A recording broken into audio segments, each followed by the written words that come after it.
우리 인사합시다. 건강하십시오. 네. 오늘 설교 제목은 하나님의 언약이 인간의 거대한 제약 세력 위에 있다. 짧게 설명하자면 하나님의 언약은 신실하셔서 이 땅에서 어떠한 일이 일어날지라도 그 언약의 신실함은 변함없이 계획하신 대로 진행되어서 하나님께서 약속하신 구원받은 자들이 있도록 역사하신다. 그런 내용의 제목이고 설교 내용도 거기에 초점을 맞춰서 말씀을 선포할 것입니다. 성경은 하나님의 창조 경륜을 계시하는 경전입니다. 거기에 각 줄을 달아 놓은 것처럼 기독교 교리를 적은 책이라는 의미로 저는 여기 경전이라는 용어를 선택해서 사용했음을 인식하시면서 말씀을 들으면 좋겠습니다. 하나님의 성경은 하나님의 언약을 계시하는 경전이기도 합니다. 각 주에 달아 놓았듯이 언약이라는 말은 여호와 하나님께서 아담을 자기 백성 삼으신다는 약정입니다. 그러니까 아담만 하나님 백성 삼으시겠다고 약속하신 것이 아니라 아담과 하와와 그의 후손들도 하나님 백성 삼으시겠다고 약속하신 것을 신학적인 용어로 언약이라고 말씀하고 있습니다. 구원을 계시하는 성경은 구원을 계시하는 경전이요 하나님이시고 사람이시며 사람이시며 하나님이신 예수 그리스도를 믿는 믿음 안에서 영생 주심을 계시하는 경전입니다. 이는 곧 모든 사람에게 죄용서와 의롭게 됨과 구원과 부활과 영생의 몸을 입게 하는 서정을 가르치고 선포하는 하나님 말씀 계시인 것입니다. 하나님의 말씀 계시 의미는 하나님께서 자기의 뜻을 말씀으로 드러내어 밝히셨다라는 의미로 하나님의 말씀 계시라고 말씀드리는 것입니다. 이는 곧 하나님께서 자기 존재와 창조 경륜과 구원자와 구원 방식을 말씀으로 밝히셨다라고 이해해도 될 것입니다. 하나님께서 왜 창조하셨고 하나님께서 사람을 왜 만드셨고 하는 그 창조 경륜을 계시하고 있는 책이 성경책이다. 그러므로 우리에게 큰 가르침을 준 스승 사도 바울의 고백대로 우리에게 가장 크고 고상한 가르침을 베푸신 분은 하나님이십니다. 우리의 큰 스승 사도 바울의 가르침은 예수 그리스도를 아는 지식이 가장 크고 고상한 지식이라고 빌립보서 3장 7절에서 선포했습니다. 예수 그리스도를 아는 지식이 가장 큰 지식이다라고 말씀하시는 것은 곧 창조주 하나님을 여호와 하나님을 아는 지식이 가장 크고 큰 고상한 지식이라고 말씀하는 것과 같습니다. 예수 그리스도를 우리가 아는 지식이 가장 크고 고상한 이유는 예수 그리스도를 믿는 믿음으로 우리의 죄 용서와 의롭게 됨과 구원과 부활과 영생의 몸을 입기 때문입니다. 또 예수 그리스도를 믿는 믿음 안에서 여호와와 관계가 회복되고 다시 여호와의 백성이 되어 여호와를 섬기는 영광을 누리게 하는 지식이요 가르침이기에 예수 그리스도를 아는 지식이 가장 크고 고상한 지식이라고 우리의 스승 사도 바울은 말씀하고 있는 것입니다.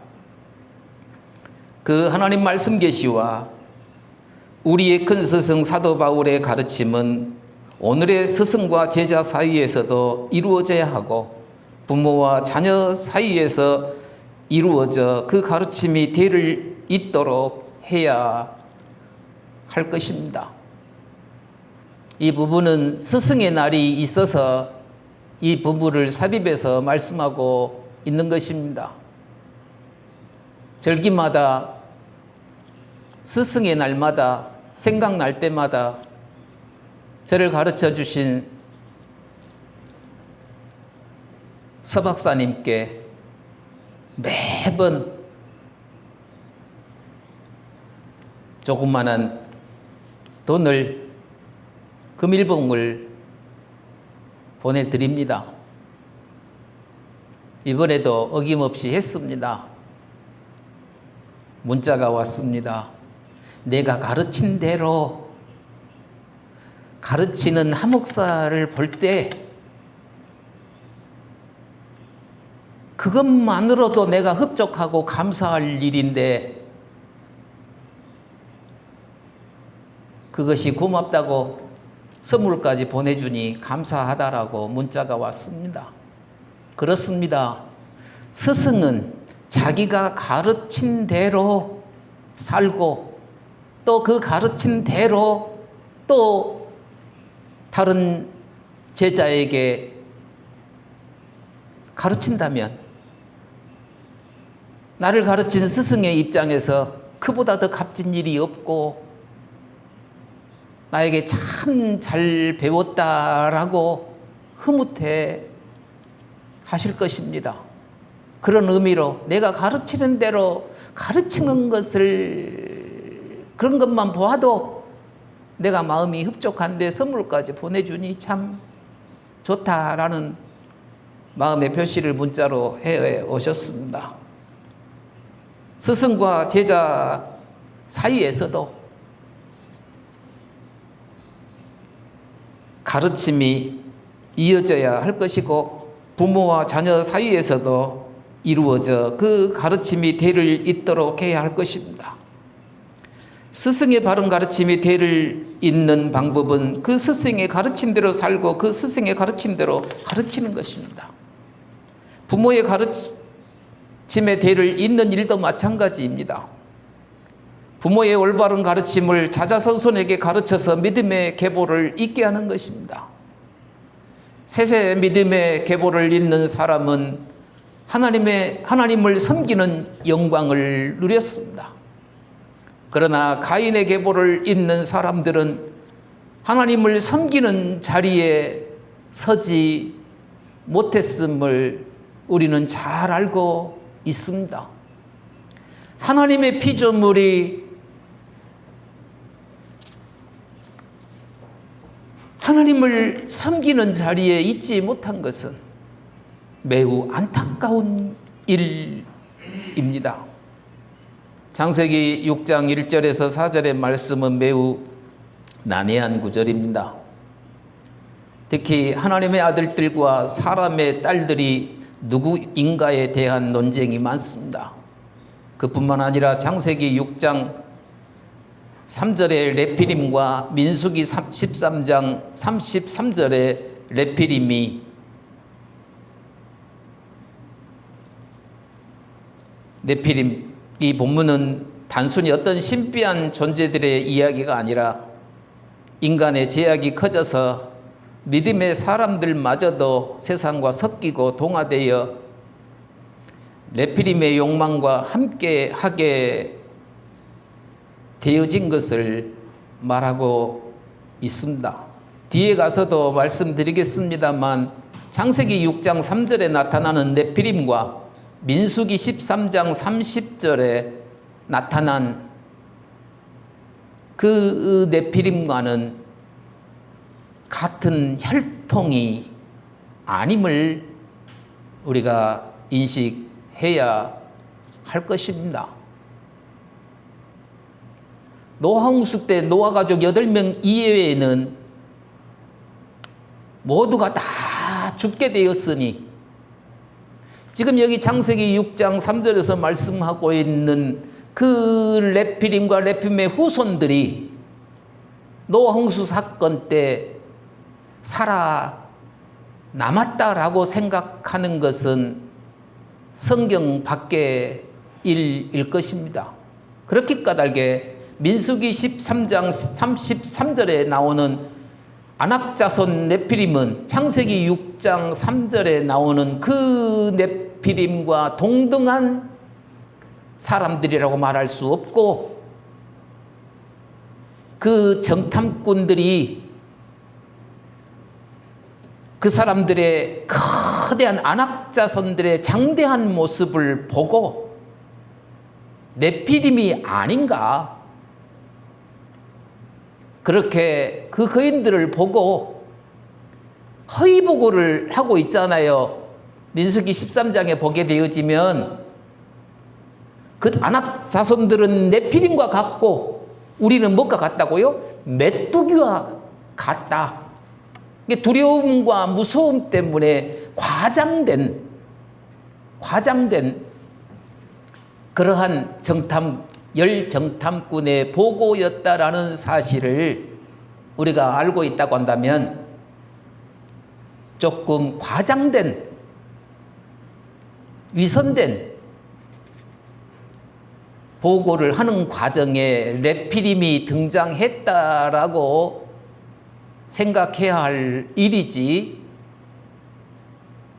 창세기 6장 3절에 나오는 그 nephilim과 같은 혈족이요 부족이요 거기까지 성경에 없는 내용을 과장해서 해석할 필요는 없다. 이 정도 생각하면 창세기 6장 3절에서 나온 nephilim과 민수기 13장 33절에서 나온 그 nephilim의 관계는 어떻게 된 것인가 하는 것을 조금이나마 궁금한 점이 해소되어질 것입니다. 뒤에 가서 조금 더 보충하도록 하겠습니다. 그러니까 창세기 6장 3절의 nephilim이나 민수기 13장 33절에 나올 nephilim은 타락한 존재들, 하나님께 반역한 자들, 폭력적이고 패역한 자들이요 하나님을 부정하는 사람을 말합니다. 그 거인들의 죄악 가운데서도 하나님의 언약이 위에 있음을 성경은 분명히 하고 있습니다. 고로 구속의 역사를 보존하시려는 노아 홍수 심판을 선언하시고, 그 심판 가운데서 자기 백성을 위한 방주를, 노아를 통해서 하나님께서 건축하기 시작합니다. 6장 1절 2절 말씀을 봅니다. 사람이 땅 위에 많아졌다는 것은 노아 홍수 이전에 아담의 모든 후손에게서 많은 자녀가 출생했음을, 지금은 안 낳지만 그때 당시에는 오래도 살았고 또 육체가 건강해서인지, 장로님께서 지난주에 물으셨던 것처럼 몇 살 때가 노인이냐, 언제가 노인이냐, 아무튼 몸이 매우 건강했던 것 같습니다. 막 500년 동안 자녀를 낳았다라 뭐 등등 수백 년을 자녀를 낳았다고 성경이 기록하고 있는 것을 보게 되어지면 매우 건강했던 것 같습니다. 그러니까 아담 창조부터 노아 홍수가 있기까지는 밑에 기록되어져 각주로 해놓은 것처럼 1656년 정도 된다라고 마소라 본문 기준 족보 연대를 계산해서 아담 때부터 노아 홍수가 있기까지 1656년이었다. 그 기간 동안 많은 사람을 낳았다. 그러니까 셋의 후손만이 아니라, 가인의 후손만이 아니라 다른 부족들도 많이 번지고 생겨나서 에덴의 동쪽 롯 땅의 부족 사회뿐만 있었던 것이 아니라 다른 부족들의 거주지가 많이 퍼지고 번성해진 그러한 인류, 세계 전체에 많은 사람들이 살았다. 젊은 창조론을 주장하는 헨리 모리스라는 학자는 노아 홍수 이전에 사람들이 얼마 정도 살았을까? 수천만 명 내지는 수억만 명이 살았을 것이다 라고 추정해서 말씀하고 있습니다. 설교 준비를 하면서 이 헨리 모리스가 주장하는 바를 상세히 읽어봤는데 매우 논리적입니다. 그리고 그 아담의 계보 세세 후보를 다 연대를 계산해서 아담부터 노아까지 몇 년이냐? 1656년이다. 그리고 969세를 살았고 또 800년 동안 아기를 낳았더라 등등등등등 이거를 수학적으로 계산을 해보게 되어지면 수천만 명 내지 수억만 명이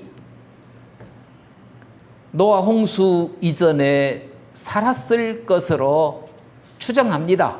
그러나 조심스러운 것은 성경에 기록이 없으니 그냥 추정하는 숫자, 그냥 우리는 수치하지 말고 그냥 많은 사람들이 살았다.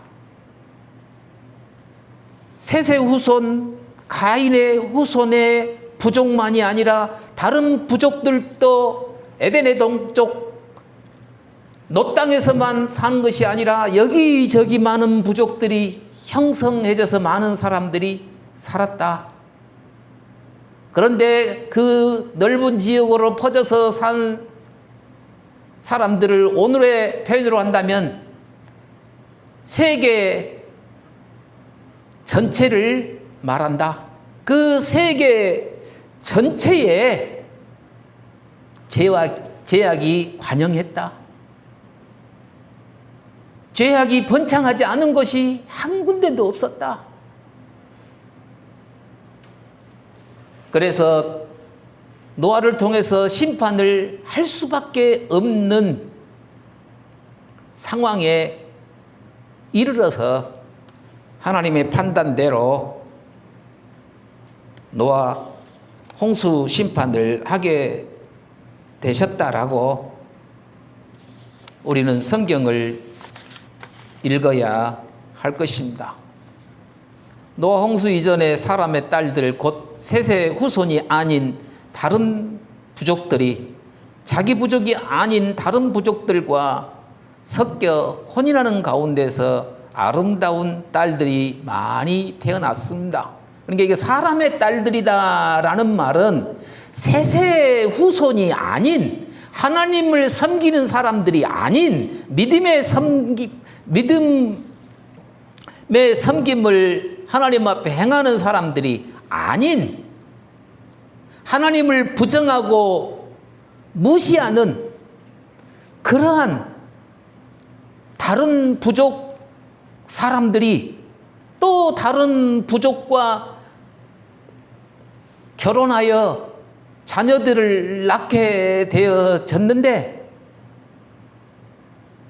그 딸들은 매우 아름다운 딸들이었던 것 같습니다. 아브라함의 아내 사라처럼 절세 미인이었던 것 같습니다. 타락한 세상에서 셋의 후손들은 하나님의 백성으로서 하나님을 잘 섬기는 경건한 사람들이었습니다. 그러나 그 셋의 후손들을 하나님 아들들로, 다시 정정해 말합니다.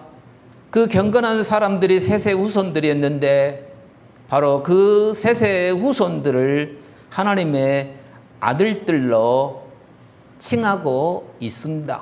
그러니까 여기서 하나님의 아들들이 누구냐? 세상의 딸들은, 사람의 딸들은 누구고 하나님의 아들들은 누구냐?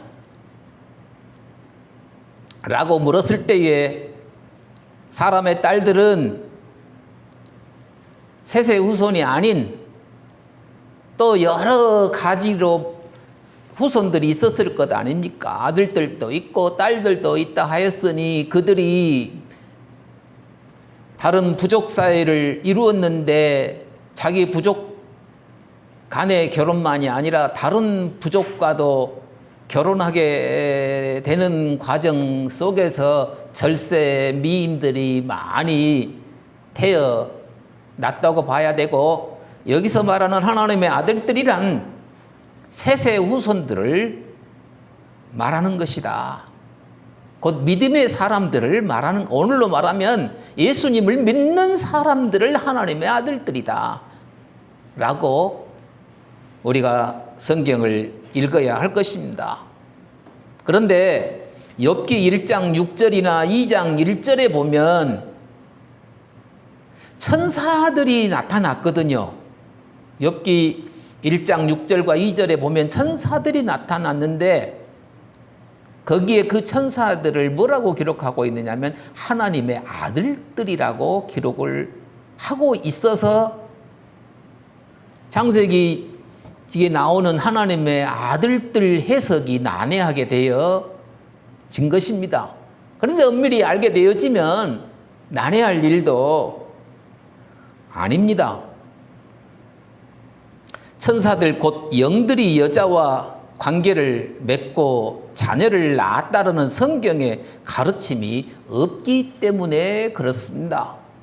영들이, 곧 천사들이, 영들이, 영적 존재가 육체를 입은 사람을 만나서 관계를 맺는 일은 성경에 전혀 기록되어져 있지 않습니다.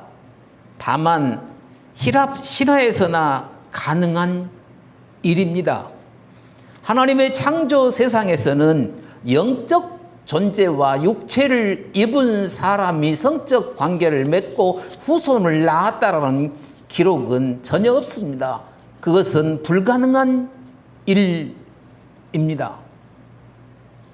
그러므로 여기 하나님의 아들들은 셋의 후손들을 말한다. 곧 믿음의 사람들을 말한다. 그 믿음의 사람들이 사람의 딸들을 만나서 쉽게 말하면 이방 결혼을 했다. 뒤에 이어서 말씀할 것입니다. 노아 홍수 이전에 셋의 후손 곧 하나님의 아들들이라고 불리며 믿음의 계보를 잇는 사람들은 가인의 후손 및 다른 부족의 사람들과 섞여 함께 살게 되었습니다. 따라서 그들의 생활을 본받게 되고 다른 부족의 아름다운 여자들에게 홀려서 결혼하여 가정을 갖게 되었습니다. 남자들의 특성은 절세의 미인을 보면 약해져요. 힘도 못 써요. 정신이 없어요. 절세 미인에게 빠져 들어요. 삼손이 아름다운 데릴라에게 빠졌듯이 그 삼손이 데릴라에게 빠져 머리가 잘리고 죽임을 당할 수밖에 없고 나라의 멸망까지 가져올 수밖에 없도록 데릴라에게 절세 미인에게 빠져서 하나님께서 말씀하신 것까지 지키지 못하고 멸망에 놓이게 되어졌던 것처럼 창세기 6장에서부터 타락하고 반역한 사람들, 아담의 믿음의 계보를 이어온 셋의 후손들일지라도, 아니 오늘을 사는 그리스도인들일지라도 정신 차리지 못하면 절세미인들에게 홀려서 마음이 힘이 빠지고 정신을 못 차리고 그들에게 빠져들 수밖에 없습니다. 따라서 하나님의 아들들 곧 믿음의 사람들이 자기들이 선택한 모든 여자를 아내로 삼아 일부 다처제 가정을 이루었습니다.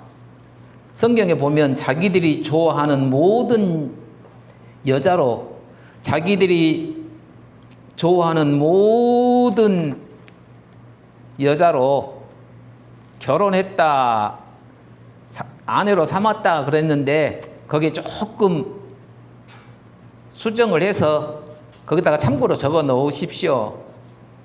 자기들이 선택한 아름다운 모든 여자들과, 그러니까 그냥 대낮게나가 아니라 자기들이 선택했다 이 말이에요.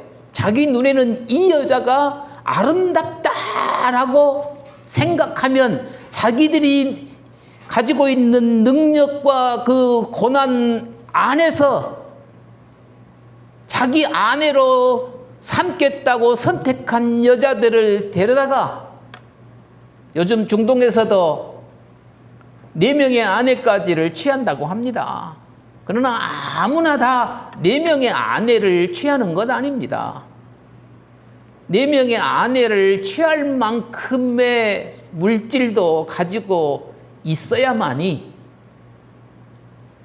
4명의 아내를 부인으로, 아내로 맞아 들여서 가정을 꾸리고 자녀를 낳을 수 있는 것처럼 당시에도 자기가 아름답다고 선택한 여자들을 자기들이 가지고 있는 능력 안에서 결혼했다라고 생각하면 되어질 것입니다. 어떻게 아무것도 없는데 있는 대로 다 데려다가 자기 부인 삼고 가정을 이루겠어요? 따라서 믿음의 계보를 잇는 사람들이 이방 사람들과 결혼하게 되어지므로 이방인의 생활 방식과 우상 숭배를 품고 여호와를 섬기는 일보다 육체적 쾌락을 우선했습니다. 그들은 대대적인 타락과 배도 행위를 하며 여호와의 종교를 버렸다고 봐야 할 것입니다. 지금도 올바른 신학을 하고 있는 분들은 말합니다. 배도가 거의 완성되었다고 봐야 한다. 그러니까 여호와의 종교가, 그리스도교가, 기독교가 하나님을 부정하고 있다. 하나님을 버렸다. 예수 그리스도와 연합되어진 한 몸이다. 그리스도는 머리요 우리는 그의 지체라. 곧 교회를, 그 교회를 버렸다. 다 신학도 부정하고 하나님도 부정하고 예수님도 하나님 아들이 아니래요. 전설 따라 삼천리래요. 유튜브 보세요. 많이 있어요. 그러므로 신학자들은 2026년 지금 현재도 배도가 일어나고 있고 그 배도가 거의 완성되었다라고 말씀들을 하고 있는 것을 들을 수 있습니다.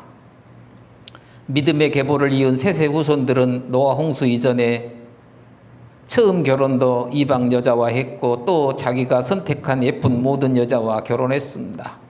그리하여 여호와의 종교가 거의 끝났습니다. 이방 여인들의 신들과 풍습을 받아들였습니다. 솔로몬이 많은 이방 여자와 결혼하여 우상 숭배를 받아들여 나라 멸망을 재촉하였듯이 그때 당시 셋의 후손들도 믿음의 후손이라고 말할 수 있는 그들도 배도하여 여호와의 종교를 버렸다고 말할 것입니다. 남자나 여자나 멋지고 아름다운 이성을 품으면 그보다 더 큰 만족이 없다고들 합니다. 그러나 우리는 알아야 합니다. 육의 욕망을 우선하고 여호와를 부정하거나 버리면 그 인생에는 소망이 없습니다. 멸망뿐입니다.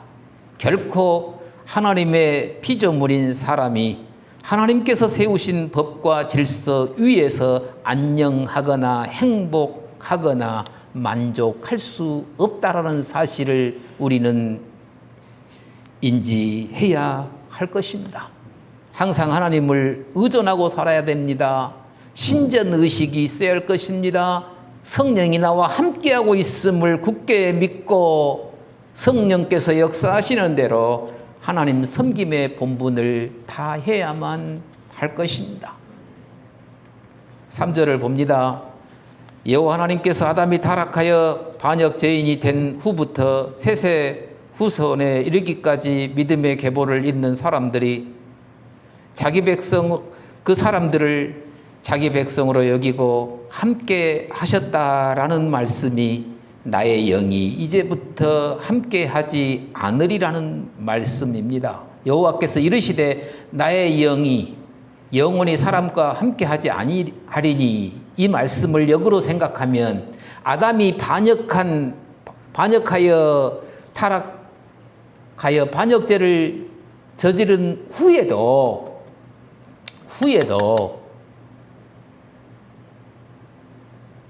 하나님께서는 그 아담의 후손들을 자기 백성 삼으시겠다라는 마음으로 결코 하나님의 형상을 따라 창조 경륜을 성취하시기 위해서 창조 세상을 만드시고 언약하셨는데, 그 언약을 신실하게 지키시기 위해서 지금 세월이 몇 년이 흐르느냐면 헨리 모리스의 계산대로 간다면 1656년이 흘렀습니다.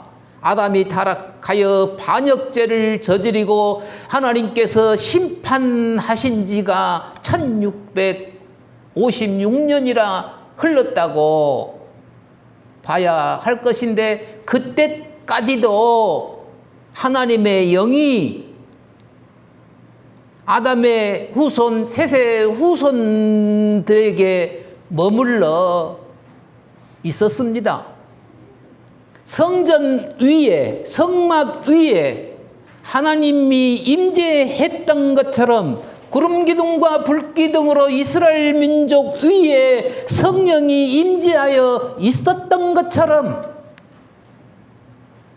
하나님의 영이 그들과 함께 했다고 봐야 합니다.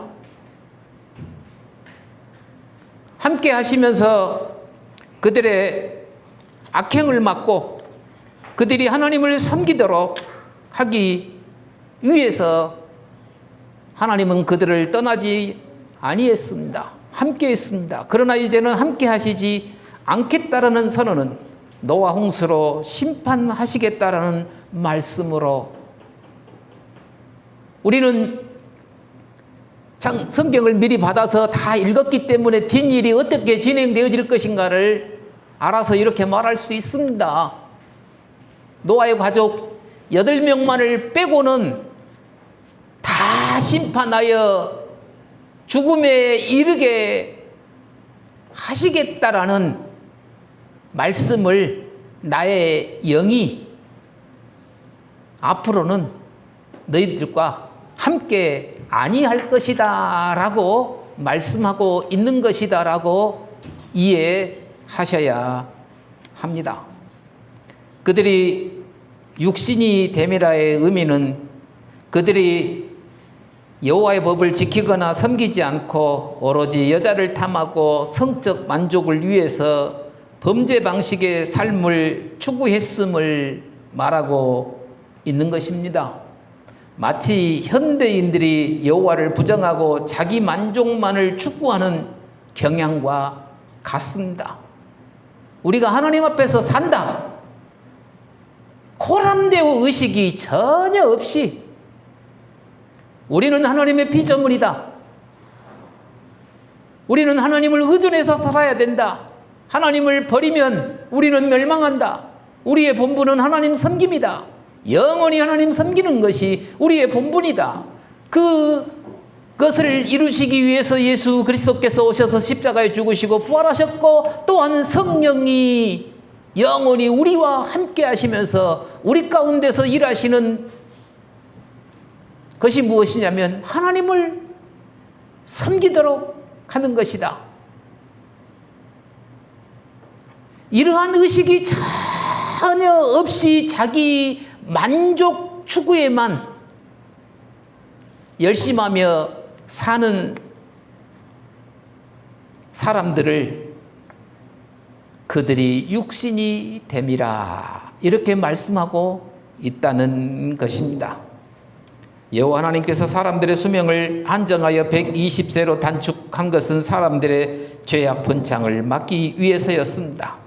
사람들이 수명이 길고 육체의 생명이 강하면 육체의 요구를 만족시키고자 못할 범죄가 없게 되어집니다. 자기 만족을 위해서는 못할 범죄가 없습니다. 그리하면 사회가 불법 천지에서 무너지게 됩니다. 따라서 사람들의 수명 단축은 여호와 하나님의 선한 섭리였다. 우리 주 예수 그리스도께서 오시는 날까지 인류 사회가 보존되도록 다스리시는 하나님의 특별하시는 섭리였다라고 봐야 할 것입니다. 4절을 봅니다. 노홍수 이전 세세 후손들이 자기가 선택한 모든 이방 여자들과 결혼하던 때 다른 부족들도 또 다른 부족과 결혼하여 혼혈 아들이 태어났습니다. 바로 그들이 네피림 곧 거인들이 태어났습니다. 거의 과학적으로 어느 정도 증명이 되어져 있는지는 모르겠습니다만은 다른 나라 사람들과 결혼하게 되어지면 신체도 커지고 또 얼굴도 더 예뻐지고 그런 것 같습니다. 네피림에 대한 다른 주장들이 있지만 네피림은 힘으로 세상을 지배하고 자기 이름을 높이는 타락한 존재들을 말합니다. 하나님께 반역한 자들을 말합니다. 폭력적이고 패역한 자들이여 하나님을 부정하는 사람들임을 말함이 일반적입니다. 이 네피림은 당시 용사요 지배 계급이었고 영웅들로서 큰 성도 쌓고 전쟁에서 승리하였고 영토를 넓혔으므로 그 이름을 매우 날렸던 것 같습니다. 그래서 고대에 명성이 있는 사람들이었다라고 지금 성경에 기록하고 있다고 봐야 할 것입니다. 아니 기골이 창대한데 키가 엄청 큰데 근데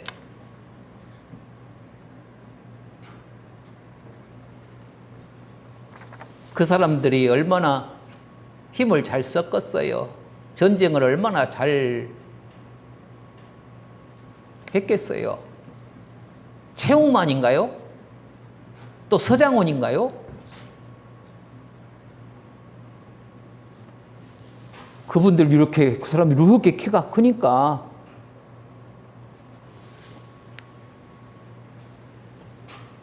그 레슬링 선수 신모 씨가 옆에 가서 이렇게 서서 키를 재고 뭘 하는데 되게 힘을 쓸 수가 없어요. 키 차이가 너무 많이 나니까.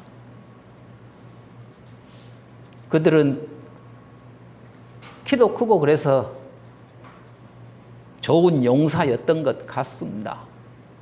그래 그들의 이름이 그때 당시에 매우 날렸던 것 같습니다. 그러나 노홍수 이전 인류 문명의 번성과 함께 제약도 심화하고 왜곡되었습니다. 여호와의 종교에 속하여 여호와를 섬기는 사람들이 세상과 혼합되어 육신의 욕망을 따라 살았습니다. 여호와의 종교를 버렸습니다. 우상 숭배와 이방 풍습을 품고 육체 쾌락을 추구하며 살았습니다. 그러나 창세기 6장 8절 말씀 보면 노아는 여호와께 은혜를 입어서 세상에 동화되어 세상의 힘과 명성을 따라 살지 않았음을 말씀하고 있습니다. 여호와의 언약이 세상의 힘과 거대한 제약 위에 있음을 믿었던 것 같습니다. 우리도 세상의 힘과 거대한 제약의 낙을 누리는 기쁨 위에 여호와의 언약이 위에 있음을 굳게 믿고 살았으면 좋겠습니다. 여호와의 언약을 굳게 믿고 살아가면 영생을 얻지만 여호와의 언약보다 세상의 힘과 쾌락이 위에 있다고 생각하고 그렇게 살면 멸망을 재촉하는 것 뿐일 것입니다.